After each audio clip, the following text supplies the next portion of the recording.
quer apostar que o episódio de hoje vai dar o que falar? Beth, Tigrinho, vamos dialogar?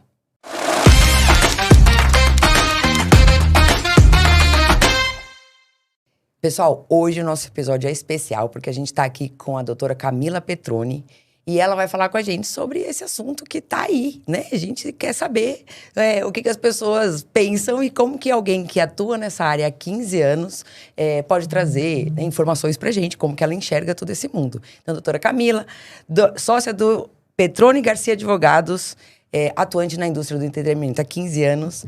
Olá, Camila, tudo bem? Tudo bem, obrigada pelo convite, gente. É um prazer estar aqui. É uma honra a gente receber você aqui para iluminar, para a gente entender um pouco melhor. Tema polêmico. Polêmico, muito polêmico. E a gente está aqui também com o Ricardo. Oi, Ri. Tudo bem, Cris? Tudo bem? Camila, obrigado por ter vindo, viu? Eu que agradeço. Ter aceitado o nosso convite. Obrigada. Oi, Fê. Olá, tudo bem? Obrigado pela presença. Fico feliz de estar aqui de novo, viu? Eu que sou sempre tirado da cadeira. Fico bem Foi feliz, legal viu? que antes da coisa começar, antes da gente começar a gravar, já tava, assim, muito curiosa a conversa, porque ela já tava falando coisas sobre as quais eu não tinha a menor ideia. Então, eu acho que quem tá em casa também vai poder aproveitar, porque ela vai falar coisas que a gente não imaginava. É mesmo? É. Então, vamos logo direto para isso. Eu também estou muito feliz de estar voltando, né? De estar aqui na minha cadeira. Fora, é verdade. Férias é bom, mas é bom voltar, né? Oh. Mas vamos lá, eu gosto de investir o meu dinheiro em férias. Eu não gosto de jogar. O que vocês estavam falando? Que eu cheguei um pouquinho, eu cheguei depois de vocês tempo, mas depois de vocês, vamos começar por onde? Eu acho que no elevador, Ah. eu comecei a perguntar uma Verdade. coisa pra ela, que é sobre a história do jogo no Brasil. Então, assim, vamos lá. Você pode, Camila, dá pra você dar um panorama assim? Claro. O que é legal, o que é ilegal? Claro, vamos lá. Hoje em dia, a gente está falando, quando a gente fala de bet, a gente pensa sempre num ambiente online, né, virtual. E desde 2018, esse tipo de atividade tornou-se legal, tornou-se legítima, por conta de uma lei que foi editada ainda pelo ex-presidente Temer, só que faltava regulamentação, né? Então, enquanto a gente não tivesse a regulamentação, o Brasil não poderia explorar essa atividade, que no passado era vista como uma contravenção penal, né? Jogo de azar e afins. Quando foi em 2024, então demorou bastante, foi editada a regulamentação, porque o Brasil percebeu que esse tipo de jogo era uma realidade muito grande, não só no Brasil, mas no mundo todo. E o Brasil estava perdendo o controle sobre isso, perdendo a oportunidade de fiscalizar, de monitorar e também de arrecadar, obviamente. Então, em 2024, foi regulamentada essa atuação, de modo que, a partir de 2025, só poderiam operar no Brasil as casas de apostas devidamente autorizadas pelo governo. E autorizadas, eu quero dizer, portadoras de uma licença concedida pelo governo após um processo de fiscalização e de auditoria bem detalhado, onde as empresas tinham que cumprir uma série de requisitos, e também do pagamento de uma licença que custa 30 milhões, validade de 5 anos. É a mais cara que a gente tem, a segunda mais cara do mundo, tá? Isso é pago para quem? Para o governo. Pro governo. Para o governo, isso. Então, só pode atuar, tem que ser uma empresa brasileira. Isso, tem que estar no Brasil, tem que cumprir uma série de requisitos técnicos, regularidade fiscal, tem que seguir uma governança enorme, políticas de compliance e tem que pagar os 30 milhões. Então, é por isso que a gente tem muita coisa ilegal. Ou paralela, Sim. ou sem Era o que eu essa ia perguntar. autorização, Como o nosso ou seja, foco aqui é jurídico, Sim. assim, tem coisa ilegal? Muita, para você ter uma Tá. ideia, né? Hoje, atuando de forma legítima, nós temos aproximadamente 120 empresas. Cada empresa, por licença, pode operar até 3 marcas. Então, a gente tem hoje aproximadamente 187, 188 marcas operando, tá? De forma legítima, legal. Ou seja, o governo arrecadou alguma coisa aí. 30 milhões para cada uma arrecadou dessas. bastante. Tá. Só que a gente tem um mundo de gente legal. Por quê? São as empresas que, além de não quererem pagar essa As taxa, ilegais são em número maior? muito maior. Ah, tá. Muito maior. Hoje elas, assim, tem uma série de pesquisas, cada uma aponta um número, mas eu ouso dizer que pelo menos metade do mercado gira em torno da ilegalidade. Deixa eu te perguntar uma coisa, Camila, que eu fico muito curiosa. Na época dos bingos, né? Quando regulamentaram, e Sim. podia tal, não sei o quê, depois não podia mais. Isso. E aí, assim, você tinha lá, eu sei que tem um bingo, você sobe uma escadinha, fala uma senha, não sei o quê. Sempre aí tem. vai, né? Sempre tem, né? Nunca deixou de existir o bingo. Mas a minha dúvida é, essas empresas ilegais, elas atuam também pela internet? É sempre pela internet. Hoje, o físico ainda não é permitido, né? Existe um projeto de lei em tramitação no Congresso para liberar os cassinos físicos, mas ainda a gente tem que aguardar. Não me parece sentido você permitir o online e não permitir o físico, porque, enfim, né? Como você bem falou, é uma realidade que está aí, né? Mas a gente está falando só do ambiente online. E no online é muito mais fácil você atuar na ilegalidade, porque o controle é dificílimo. Você tem sites que vão se propagando com muita facilidade. Você tenta... Para derrubar um site é muito difícil. Aí você derruba um, no dia seguinte ele abriu igual com um número diferente. Você tem... Brotam, né? É muito fácil. Mas e as certificações também são completamente diferentes dos ilícitos para os legalizados. Os ilícitos não têm certificação. E como Por é isso que não tem feito segurança. E como é feita a certificação? A fiscalização, né? Os Como é que fiscaliza autorizados, isso? A certificação de quem joga. Você sabe se é alguém maior? Você sabe se é ele Não, mesmo? tá. Sim, é sim, feito? sim. Tem uma certificação bastante rígida, né? Muita. Todas as casas de apostas autorizadas pelo governo, primeiro que elas são sinalizadas na internet. Você tem que procurar se tem ali o selo de autorização do governo. Na verdade, não é nenhum selo. Eles estão hoje trabalhando para ter esse selo, mas você tem ali... Elas sinalizam e você tem uma lista oficial que o governo deixa ali na internet, Isso publica para você consultar. É legal ela falar, porque assim, de fato, quem tá jogando e não acompanha, não sabe, não tem ideia. E é importante, porque a casa de aposta que é autorizada, ela tem uma fiscalização constante do governo, ela segue regras de compliance, assim, severas, mesmo nível de instituição financeira. Ela só opera... Vou te cortar só para a gente falar. Então, estas casas legalizadas, elas têm a fiscalização iguais de banco. Sim. Então, assim, a gente fala de compliance e quem está assistindo a gente pode nem saber direito o que é compliance. Então, para falar para a pessoa que não é do mundo jurídico, do mundo corporativo, o compliance é uma coisa rígida. Então, elas têm fiscalização muito parecida das instituições financeiras, ou seja, dos bancos. Exatamente, dos bancos. Para você ter uma ideia, todos os dias essas casas de apostas legalizadas, elas mandam para o governo os dados das apostas que foram feitas, quem apostou, enfim. É um controle gigantesco, né? E o compliance, como você estava falando, Felipe, ele é justamente todas as regras, políticas e procedimentos para você garantir um ambiente transparente, seguro, para você prevenir fraudes, para você prevenir que as pessoas usem aquela atividade para cometer crimes. Então, é muito melhor você ir para uma casa... Você quer jogar, né? Você enxerga isso como entretenimento, procure uma casa autorizada. Porque é ali que você tem a garantia de que se você ganhar um prêmio, você vai ser pago, de que você está jogando num ambiente seguro, os jogos são certificados. Ao passo que quando você está no mercado ilegal, você não tem garantia nenhuma. Então, e eu achava que por ser na internet, haveria alguma ferramenta...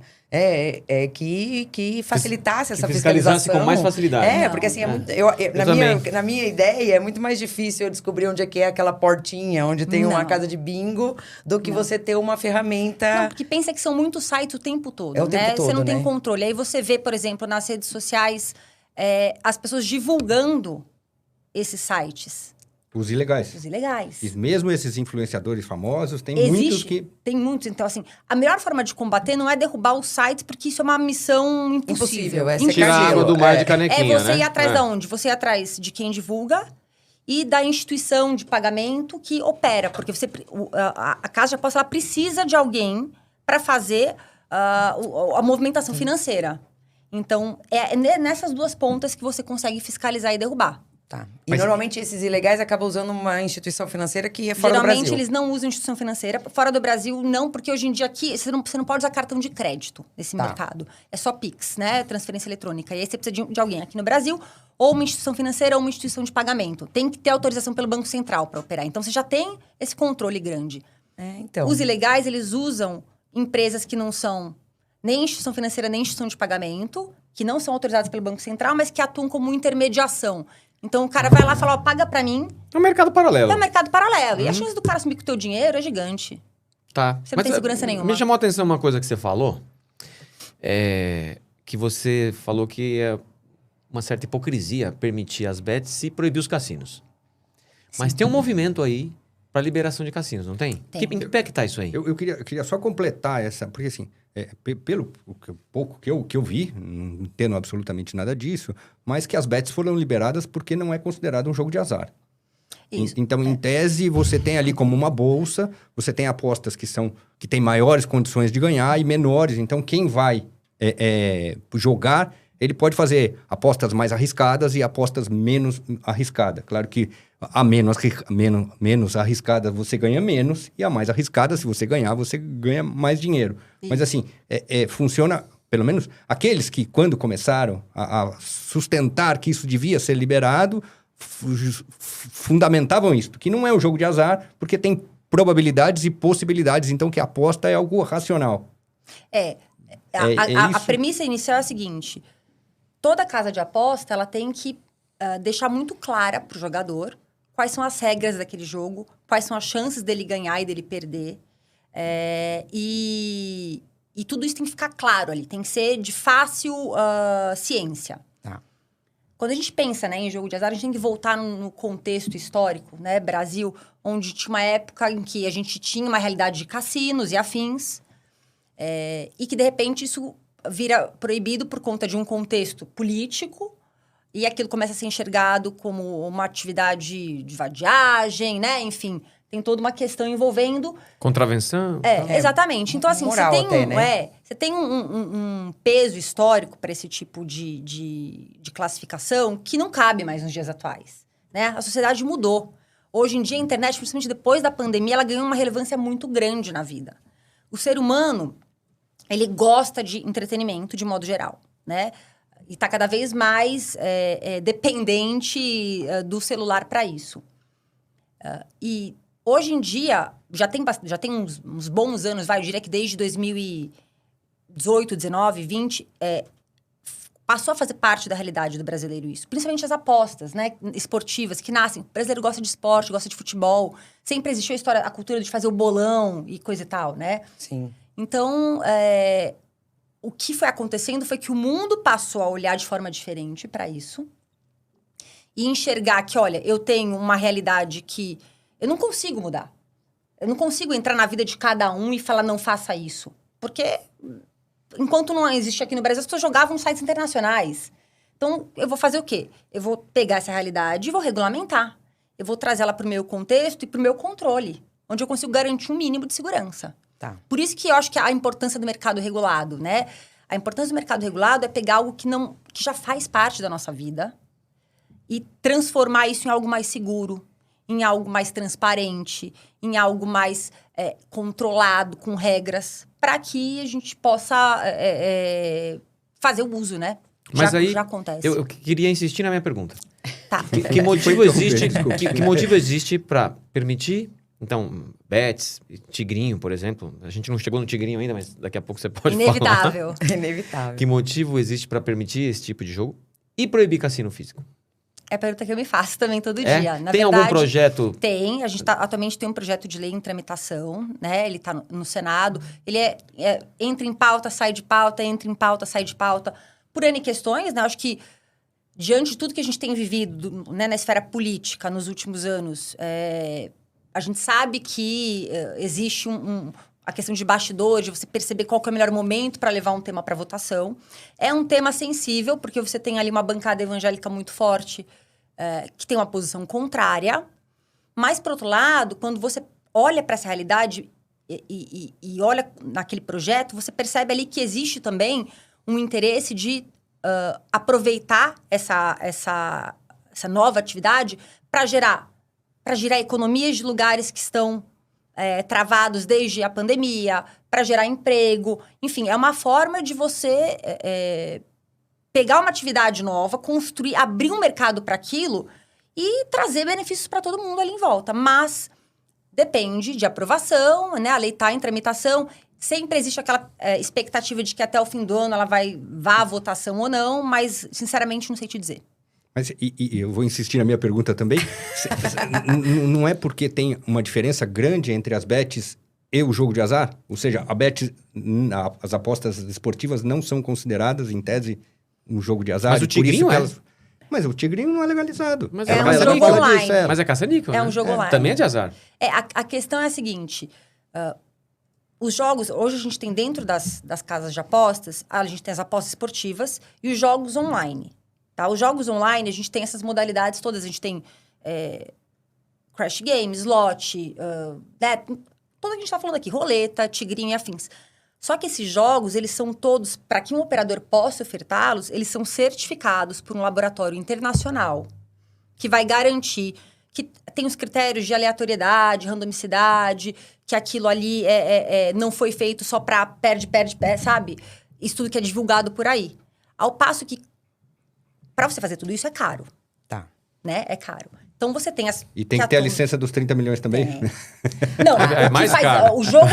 o provedor do jogo não precisa. Mas eu, como operador, né, casa de aposta, eu tenho que ter a licença e eu só posso ofertar jogo que tenha sido certificado por um laboratório e eu tenho que informar isso ao governo. E aí, você tem os ilegais que não têm essa certificação. Quando a gente olha para cassino físico, é a mesma coisa. Eu preciso ter ali uma certificação de que as máquinas que eu ofereço, de que as mesas que eu vou oferecer algum jogo, elas seguem os critérios. Eu não tenho nada que é um baralho viciado ou uma máquina que é programada para perder. Então, também tem. Tá. Só que eu preciso ter uma legislação parecida, mas ela é um pouco diferente. Mas nesses jogos de azar, ou seja, nos cassinos, nas roletas, nessas coisas, ali é ganha-ganha para o cassino. Era o que eu ia falar. Ele sempre vai ganhar. Nem sempre. Ele vai ganhar na maioria das vezes.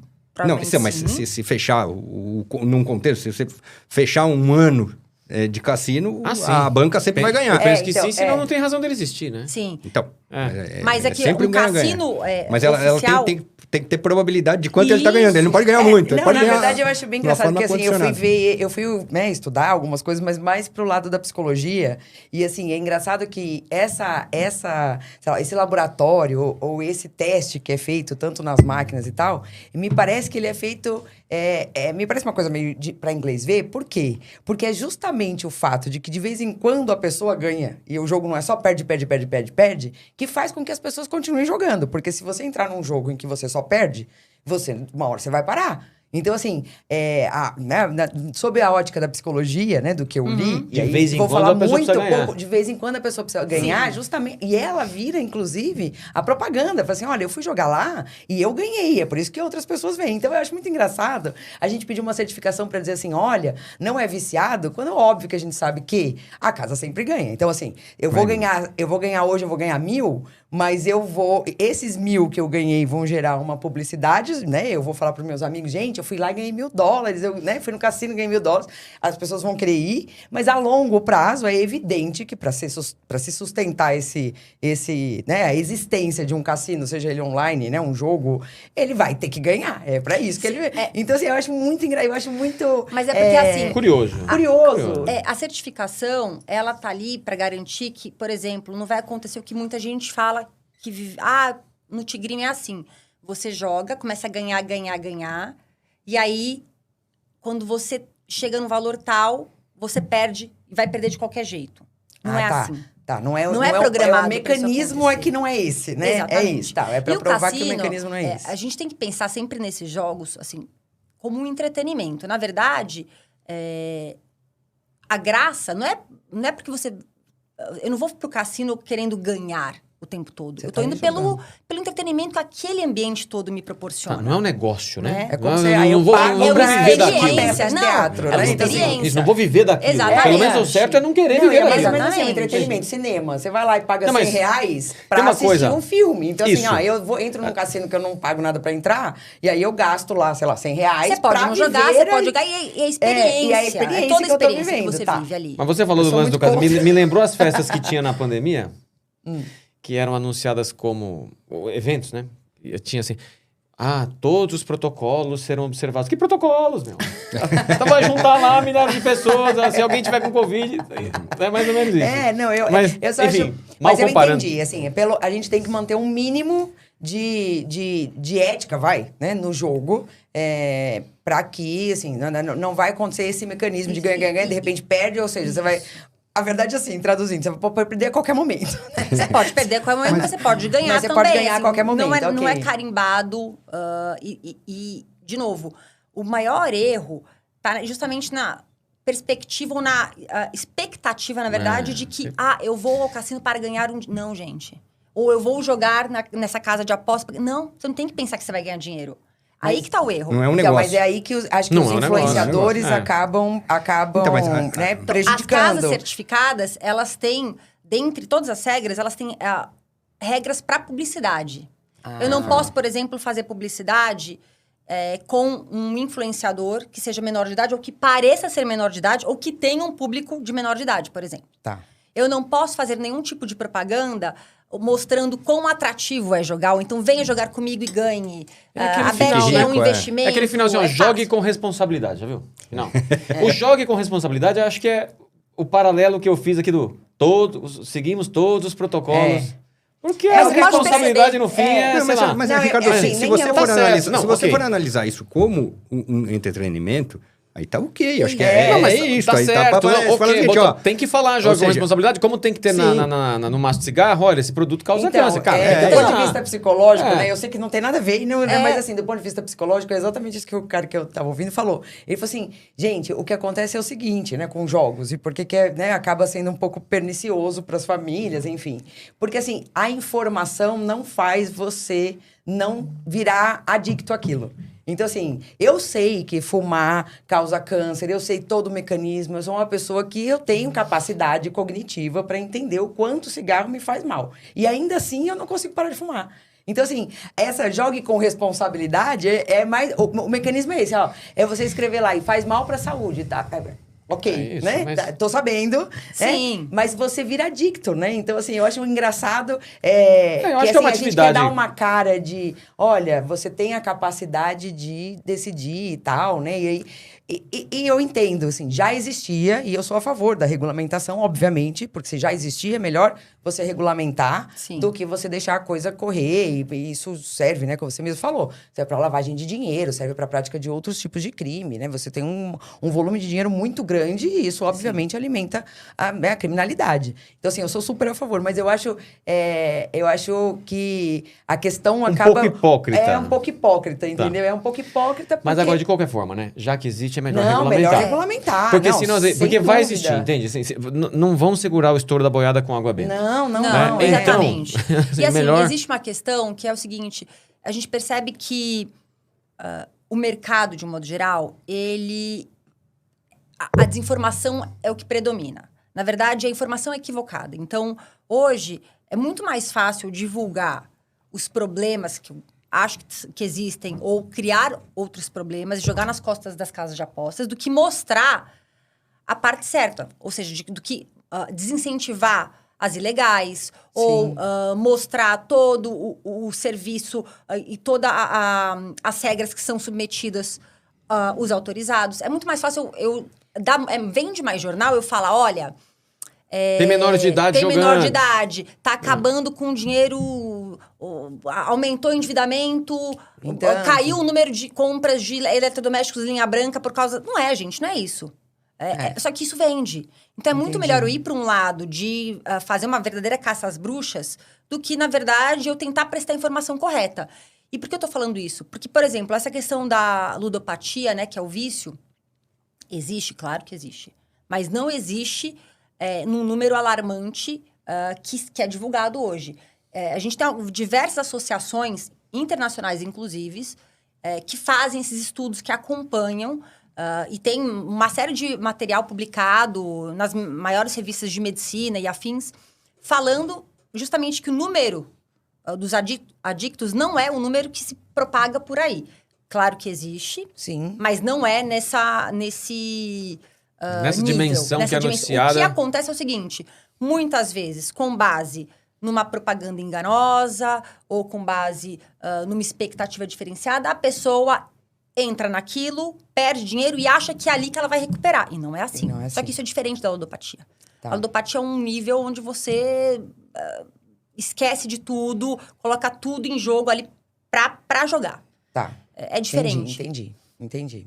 Assim, mas para dar um depoimento pessoal aqui, eu tenho um aluno que ficou internado quase 2 meses por conta de dependência em Mas em você jogos. deve ter tantos outros que ficaram internados por conta de droga, por conta de outras... Sim, de outros, provavelmente. De outras...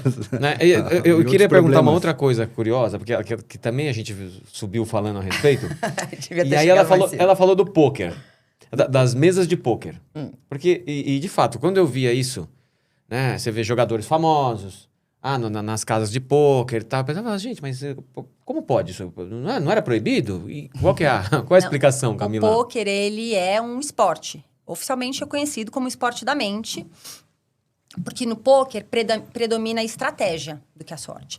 Você tem a sorte inicial, onde vão distribuir... Como é que... Vocês conhecem o pôquer? No truco também, tá? Assim, não, pôquer eu não. O pôquer, Meu único vício é o cigarro mesmo. Não. O pôquer, você Conhecemos. primeiro que são jogadores que jogam entre si, né? Não existe aquela coisa de, eu perdi, a banca ganhou. Se eu perdi é porque algum de vocês ganhou. E no pôquer, a estratégia ela predomina por quê? Porque você tem que saber usar as cartas que saíram para você, fazer a leitura do que está acontecendo, ler as... Já perceberam que muitos jogadores de pôquer tá na mesa de capuz e óculos? Sim, Por quê? Porque a expressão facial, o comportamento diz muito, né? E muitas vezes um jogador que sai com as piores cartas na mão vence campeonatos. Então, o pôquer ele foi reconhecido no ano passado oficialmente como um esporte da mente.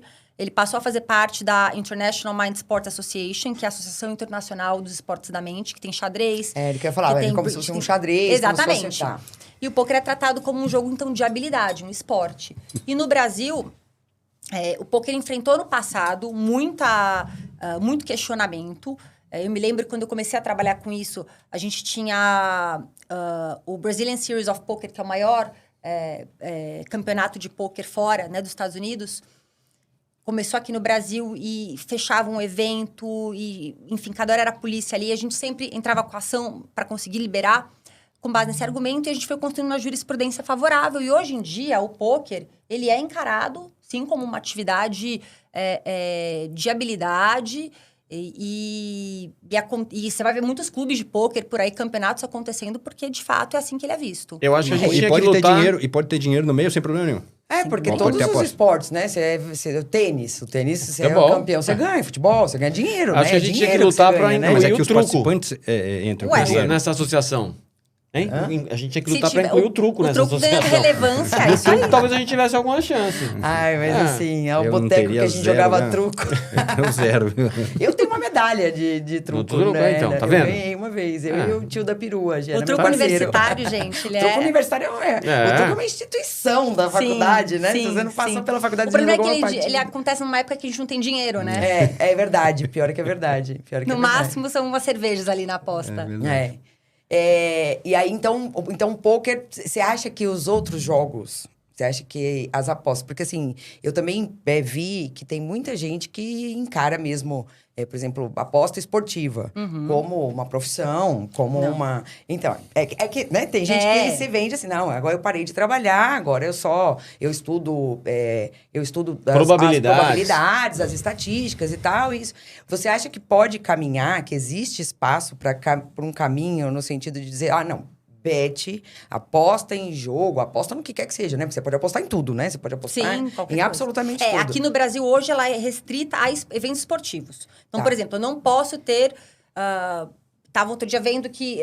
Pra carnaval, vai ganhar a escola quem vai ganhar? tal. Ou então, lançaram nos Estados Unidos uma aposta que era assim, o Lula e o Trump vão se reconciliar no evento X... Não pode. No Brasil, aqui no Brasil é só não pode. Isso. Porque fora pode apostar sobre tudo, né? Resultado de qualquer coisa. Dependendo da jurisdição, sim. Tá. Isso é permitido, sim. Mas você acha que tem um caminho para que esse tipo de aposta siga no mesmo sentido do pôquer? De se entender que, não, uma coisa que envolve estratégia. Não.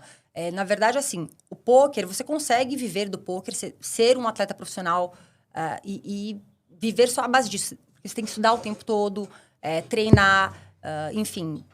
E depende de você. Tá. As apostas esportivas e jogos online, eles são e devem ser entendidos apenas como entretenimento, lazer. Tá. A qualquer pessoa que pense que ali vai ser um meio de ganhar vida, ou de investir dinheiro, ou de recuperar um dinheiro perdido, tá indo com a premissa errada e vai se dar mal. Tá. Você tem que encarar aquilo como entretenimento. E essas notícias veiculadas de que as bets, quando entraram no Brasil, atrapalham o ganho enfim, do agronegócio ou mesmo das Bolsas Famílias, falam em 3 bilhões de reais apostadas, ou seja... Não existe, assim. A maior parte dessas notícias, elas não são verdadeiras. Porque é muito mais fácil você jogar a culpa em cima de um setor que está nascendo e que, enfim, está ali suando para sobreviver, do que você, de fato, olhar para todo o contexto. Também não vou falar que, não tem culpa. Claro que não, né?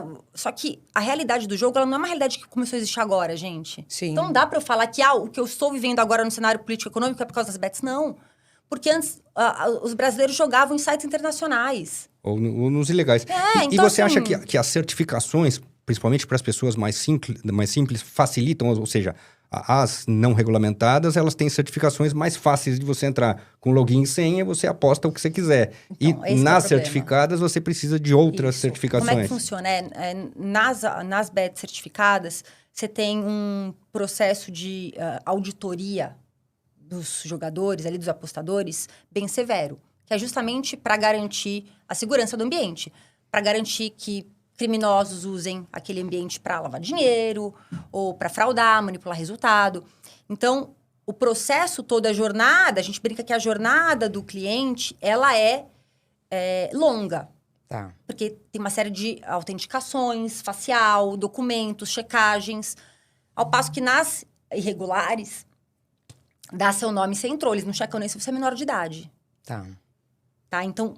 Por isso que, de novo, é importante você procurar... Então, mas você não acha que isso prolifera na classe A, C e D? Porque não tem... Claro que prolifera, só que a partir do momento que se divulgar a importância dessa checagem, né? De ter essa preocupação com isso, as pessoas vão dar o valor que isso precisa receber, né? Claro que sempre vai ter o que vai procurar o caminho fácil. Só que o caminho fácil é o caminho que vem com um risco gigantesco. Então, o que falta é propaganda positiva das bets legais, ou seja, a informação. Informar, falta muito isso. Hoje em dia, a preocupação é em culpar. Só que você tem um lado importante de informar que ninguém faz. Por isso que se cria 1000 histórias em cima disso. Ô, Camila... E o tigrinho. É legal e fala do tigrinho. Sabe por que chama tigrinho, né? Ela vai dizer. Porque tem um tigrinho, né? Então, mas calma aqui, tem uma explicação. Pra ser o tigrinho. Então me conta. Eu não sabia. Eu devia estar nesse elevador. Não. Me conta, assim, a maior parte dos jogos, eles são desenvolvidos por provedores de fora do Brasil, né? A maior parte na China. E aí, o que acontece é que, muitas vezes, o que eles fazem é, para cada ano, eles lançam um jogo com base em algum animal do horóscopo chinês. E aí, é o jogo que acaba pegando. Porque eles fazem de um jeito que é interessante, parará. Então, o tigrinho foi com base nisso. Mas você tem o tigrinho, tem o panda, tem uma série de jogos. Não me conformo que o panda não ficou mais famoso que o tigrinho. Tudo depende, quando chegar no ano... Mas então, a sua pergunta... Pode, o tigrinho... Por que ele é permitido? O tigrinho, dentro dos operadores legalizados, ele é permitido, porque ele é certificado. Você consegue garantir que ele tem os critérios de aleatoriedade, randomicidade exigidos, mínimos exigidos.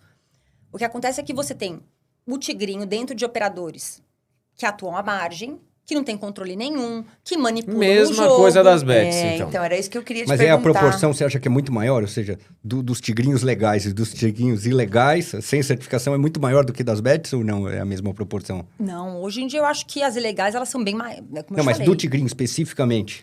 Porque eu tô falando assim, as pessoas mais simples operam no tigrinho sem nenhuma certificação. O tigrinho pegou, né? Porque virou o jogo de sala. Mas assim, você tem tantas outras formas e tantos outros jogos que são manipulados e pelas ilegais e aí você acaba lesando, né, o jogador, que eu diria que o tigrinho é só uma peça disso. Não é a única. É que ele caiu de novo. Caiu no gosto do povo, todo mundo começou a usar essa narrativa, foi pra CPI, 1000 histórias em volta, mas não dá pra falar que o problema é o tigrinho.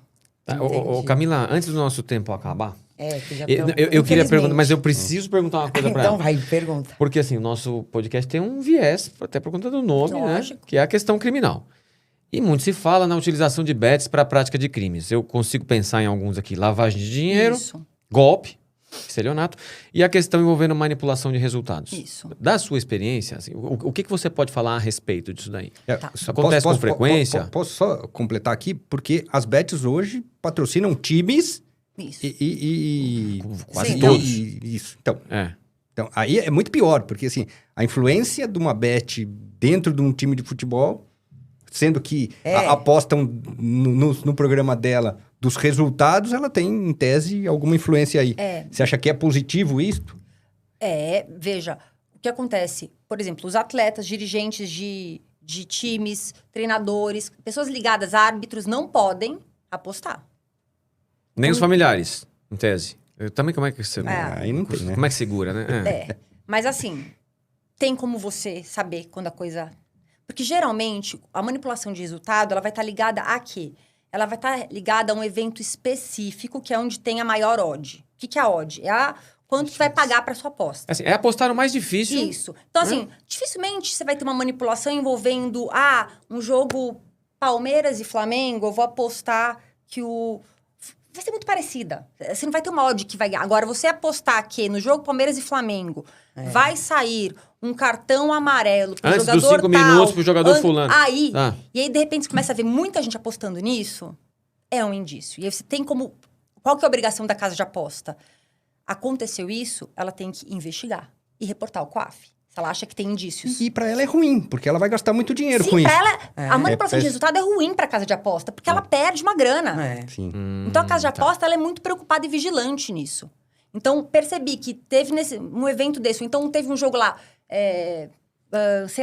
15 de Piracicaba contra Corinthians, e eu apostei, um monte de gente tá apostando que o 15 de Piracicaba vai ganhar de, 4-0. Eu sou corintiano, mas hoje eu apostaria nisso daí. 4 gols no primeiro tempo, sabe? Muito, então, mas no muito cartão vermelho, específico. se ela tiver controle, se ela vê que estão apostando que aquele jogador indisciplinado vai ter um cartão, ela pode dizer o seguinte, olha, nesse jogo você não pode tomar o cartão. Ou seja, de alguma forma ela pode interferir ali. Outra coisa que você percebe... Pode ser pro bem, mas pode ser pro mal também, né? Não. Difícil, porque ela perde dinheiro com isso. Vai perder. Mas se todo mundo apostou ali e aquilo não acontece, ela ganha dinheiro com isso. Mas porque ela não vai a pagar pra maioria ninguém. das apostas, elas acontecem muitas vezes, inclusive, segundos antes do jogo, minutos antes do jogo ali, entendeu? Então não dá pra combinar. Pelo que ela tá falando, assim, a questão da manipulação, é difícil. a manipulação não só não interessa a casa de aposta, não é feita pela casa de aposta, mas não interessa a casa de aposta. Não, ela é feita apesar que poderia ser, mas do cuidado. Como as apostas acontecem minutos antes, não dá nem pra fazer. Minutos antes, Aí Camila, e o lance da lavagem de dinheiro? Então, também elas têm que combater, né? Como eu falei, existem reportes ao COAF sempre que a casa percebe que tem um indício, né, de fraude ou de atitude que possa significar lavagem de dinheiro ou afins, porque muita gente no passado usava para deixar o dinheiro ali com origem. Então, vou dar alguns exemplos. Eu vou fazer um monte de depósito picadinho, não vou jogar, eu vou jogar muito pouco e depois eu saco. Esse dinheiro, ele entrou na casa de aposta, saiu, eu dei uma passagem para ele, uma origem, eu limpei o dinheiro. Sim. Então, a casa de aposta, ela programa os seus controles todos para identificar justamente esse tipo de situação. E aí, reporta ao COAF. Ela não vai bloquear. Ela vai bloquear o jogador em algumas situações onde ela tem o direito, mas a intenção é que ela comunique o COAF para que o COAF investigue. Né? O COAF não quer que bloqueie, porque ele quer olhar justamente aquilo. Outro exemplo, jogos que eu consiga mandar dinheiro entre jogadores. Sabe, durante o jogo, existe isso. Ou um jogo que a gente vai jogar nós dois, um contra o outro, e aí a gente vai combinar que você vai perder e eu ganho, pra gente ficar manipulando dinheiro. Também. Isso direto. Pessoas que usam uma série... abrem contas com o nome de outras pessoas pra jogar. Ou de laranja. De laranja. Por exemplo, também tem... tem uma série. Gente, é muita coisa. Então, você tem que ficar mapeando e olhando ali. O tempo todo. Isso é feito, pelo que eu tô entendendo, a responsabilidade, uma parte da responsabilidade de identificar isso é da própria casa de aposta. Isso. E o governo, ele também fiscaliza. Então, assim, o que acontece? Ele percebe, como eu falei pra vocês, ele recebe todos os dias os dados de todas as casas de aposta. Então, ele tem condição de olhar. E se ele recebe também uma denúncia, ele vai oficiar a casa de aposta para perguntar, olha, nesse evento aqui, que teve um volume alto de aposta, por que você não reportou nada? O que você olhou? Ou então me dá explicação sobre isso. Então, você tem gente olhando aquilo, sabe? Por isso que eu falo da importância da regulamentação, do mercado regulado. Você está controlando algo que antes você não tinha controle. Sim. Então, assim, no fim do dia, tá ficando mais difícil. Só que a gente sabe que o ser humano é criativo. A capacidade né? de criar. Então, brasileiro não ainda existe um cenário onde a gente fale, nossa, é redondo, 100%. Não, mas olhar para a casa de aposta e criar esse controle, e ela podendo reportar o COAF, é mais um instrumento que ajuda no combate a esse tipo de atuação. E você vai ver que a maioria das pessoas que vão fraudar e vão usar a casa de aposta, elas estão ligadas a quê? Estelionato, crimes digitais, todos os tipos de golpe. E, em alguns casos, tráfico de drogas, né? Que é uma forma de você também dar origem para o dinheiro. Para lavar. Então, antes de você terminar, só queria dizer assim que foi muito legal receber você. Você foi metralhada e sobreviveu assim com galhardia. Não. Né? E, enfim, eu achei ótima. Eu gostei também. Dela. Eu tenho uma última pergunta, antes de terminar, que é se as dívidas de apostas podem ser cobradas na justiça. Dívidas do quê? Porque assim, o cara só joga... Se ele aposta e não recebe. Se ele não recebe. Se ele não recebe o prêmio dele. Sim, você tem um contencioso que está nascendo e crescendo, né? Porque eu vi que Só que você tem muita gente também querendo... O que acontece? A casa de aposta, quando você ganha um prêmio grande, dependendo do valor do prêmio, ela é obrigada a investigar antes de te pagar. Uhum. Ela é obrigada. Ela precisa checar para quem ela está pagando, né? E às vezes, se ela percebe que houve algum tipo de manipulação, ela retém o dinheiro. Tá. Só que esse dinheiro retido depois vai para quem? Do governo. Tá. Não fica para casa de aposta. Não, eu pergunto por isso porque me parece que tem no direito civil um dispositivo lá que diz que não pode judicializar cobranças de jogo. Não, você tem muita gente que vai... que hoje em dia você tem um contencioso que nasce, então muitas vezes eu joguei, a maioria das vezes joguei, ganhei e não recebi. Uhum. E aí você vai ter gente que não recebeu, porque não entendeu as regras ali do compliance, parará e talvez ganhe. E tem gente que é malandra, que tá fazendo dessa indústria uma forma de ganhar dinheiro. Não, e também eu penso o seguinte, eu acho que as casas de apostas sérias, né, que estão aí seguindo todas essas regras que você comentou com a gente, elas não têm interesse de não pagar, né? Porque senão isso é uma, né? Não. Agora, quem não recebe é porque é vítima de golpe dessas casas que não estão regulamentadas. E assim, aí acho que até pode entrar com ação, mas é aquilo, sim. né? Vai ganhar de quem, né? Um caso de aposta, esquece, você entrou você sofreu um golpe, né? No caso, você sofreu um golpe. Esquece. Muito bem. Mais alguma antes da gente finalizar? Camila, eu quero te agradecer muito. Eu não estou satisfeita, eu poderia ficar a tarde inteira aqui conversando com você. Eu gostaria de fazer mais um monte de pergunta. Quem sabe a gente volta aqui um outro dia. Claro, estou à disposição. Mas olha, foi incrível. Muito obrigada por ter aceito o nosso convite. E foi ótimo, né? Conhecer um pouquinho melhor de um assunto que a gente... Né, é um assunto que eu adoro. Adoro. Estou à disposição, gente. E parabéns pelo programa de vocês. Tem um presente para dar para ela. Temos um presente, ó. A gente sempre presenteia os nossos convidados com uma caneca, então essa aqui é sua. Obrigada. Obrigado, viu, Camila? Obrigado pela presença. Viu? Muito obrigada. Muito obrigada. Até a próxima, pessoal. Tchau, gente. Até a próxima. Tchau, tchau.